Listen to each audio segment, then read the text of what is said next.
now. To SIM Unplugged. Today we're going to be talking about patients over paperwork. I'm Dr. Nicole Gastala. I'm a family medicine physician and I work on Marshalltown, Iowa at Primary Healthcare. Hi,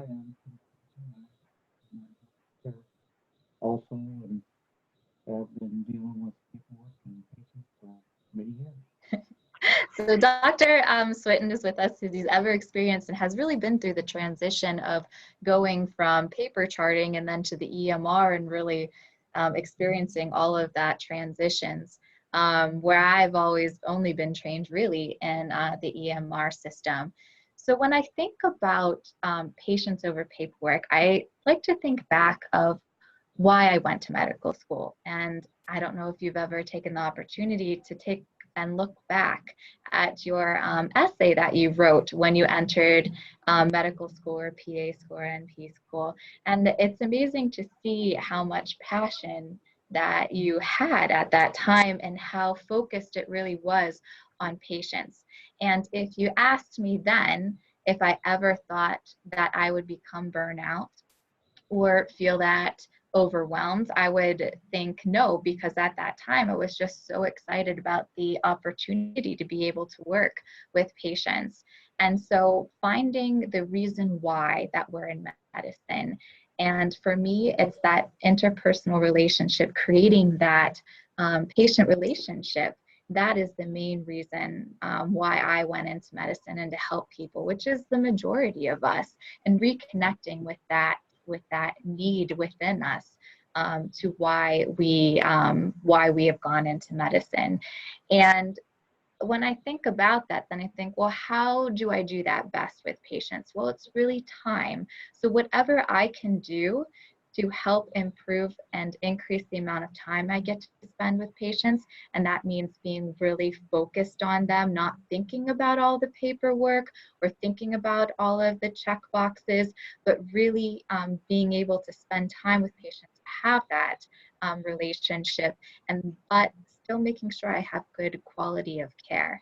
Dr. Swinton, what about you? What has kept you sane despite all of these changes?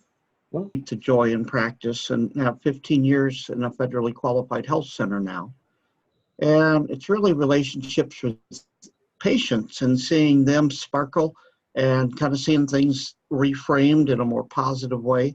That makes it fun for me. And,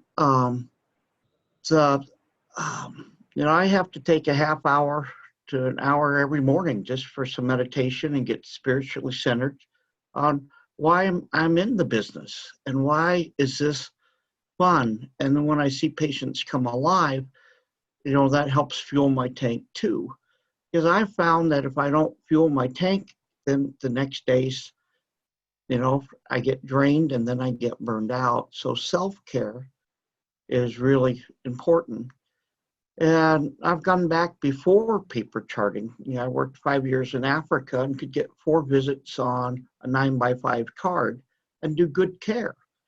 So I've seen that to more detailed paper charting here, to electronic medical records, and the amount of effort that we put in. Do we need 6 screens for a sore throat?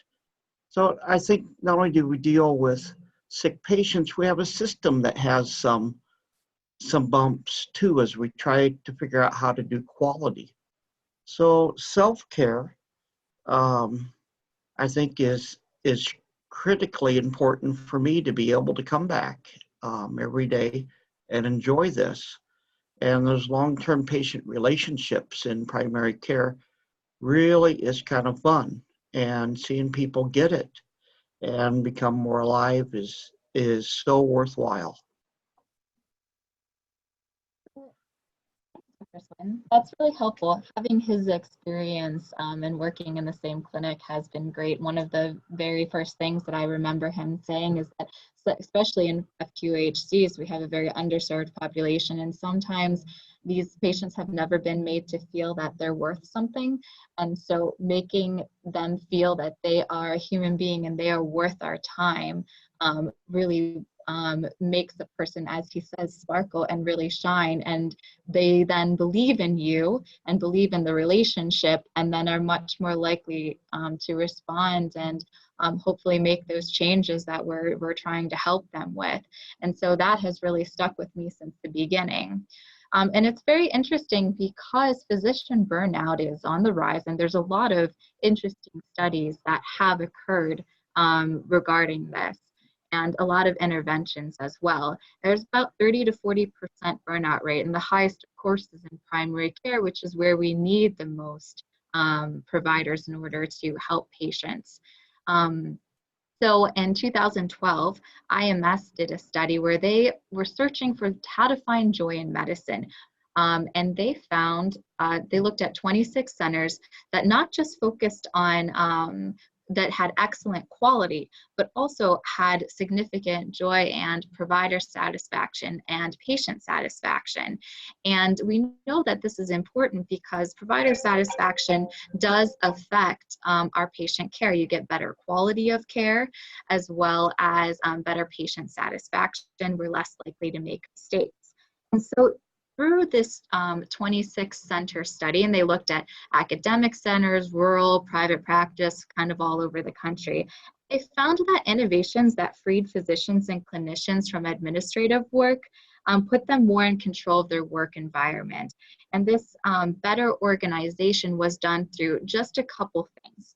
So I wanted to kind of share that with you. So pre-visit planning. So that is, most of us have 10, 20, 15-minute appointments with patients, but we're required to go through a lot of information in order to find the things we need to take care of, not just the concerns but that day, but also their quality of care, chronic conditions, and cancer screening, those sorts of things. And so they encouraged what was called pre-visit planning. And so what we started here were a couple checklists, and these were actually I adopted from Dr. Ely at the University of Iowa, and these, I'll show them on the screen, but they're just some standard checklists that focus on either diabetes, annual woman exam, annual male exam, as well as child check. And my nurses fill them out ahead of time for me, so that way I can bring this piece of paper in the room with me, and I already know what their A1C was last time, what it is this time, what their creatinine, what their urine microalbumin, lipids, EKG, all of those things, all that information is already there. And so that when I go into the room, I'm not spending 10 minutes prepping the chart. I get to spend 10 minutes with the patient. I get to spend the whole 20 minutes with the patient. And that really helps not only with the paperwork, because that's important to make sure that they're on track, but also helps us spend that time that I need with the patient, make sure that they're getting good quality care in addition to that one-on-one time that they need with the provider.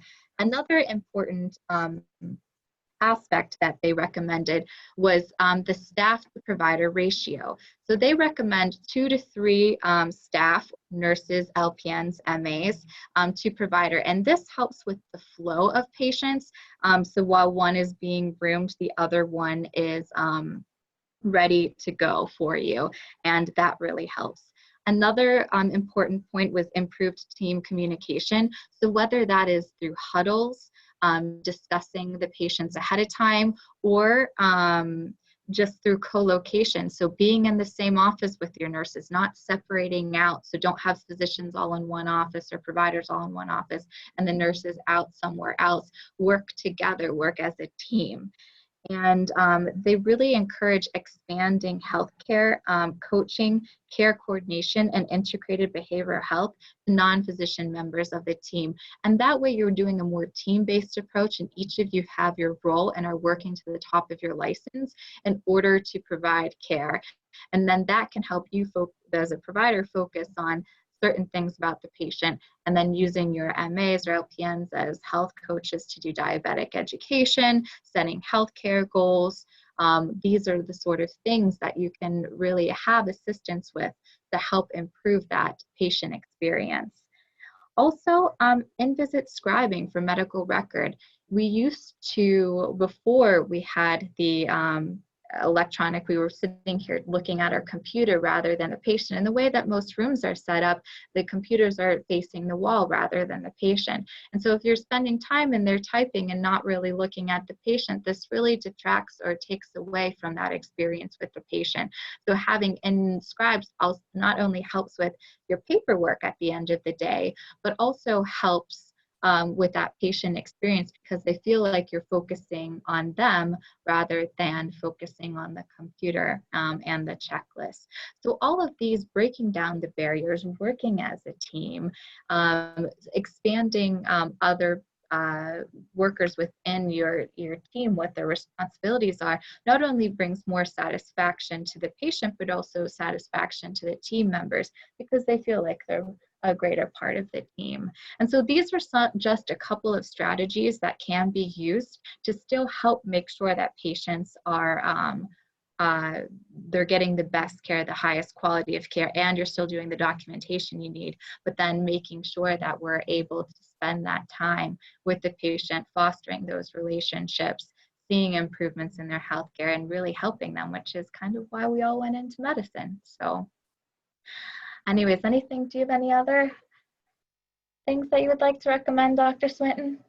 I think this is very being willing to try new systems, which is a little bit harder for people that have had an established pattern, will help us adjust as the system changes. I think we need to change to find better ways to deliver care and keep us productive and enjoying our job that we went into medicine to do. Mm-hmm. Well, thank you very much for joining us today, and I hope you found that helpful. And there's more information. You can Google IMS and Joy in Practice. There's also a lot of literature out there regarding improving quality of care, as well as Joy in Practice. So if you have any questions, please feel free to email us, and we hope you have a great day.